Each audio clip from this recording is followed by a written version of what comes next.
దేవుని మందిరము మనకెంతో ఆశీర్వాదం.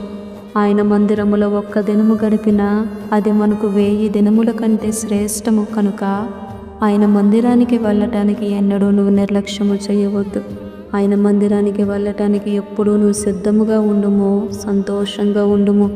ఆ దినమున నీకు ఎన్ని పనులు ఉన్నప్పటికీ ఆ పనులన్నింటినీ నువ్వు ప్రక్కన పెట్టి నీ దేవుని మందిరానికి నువ్వు వెళ్ళి సంగముగా కూడా ఆయనను ఆరాధించుము, ఆయన నామమును మహిమపరచుము. జీవముతో కూడిన ఆయన మాటలను వినుము.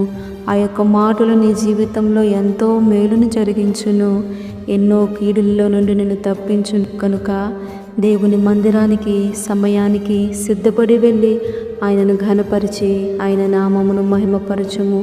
అది నీకు ఎంతో దీవెన, ఆశీర్వాదం. హల్లెలూయా.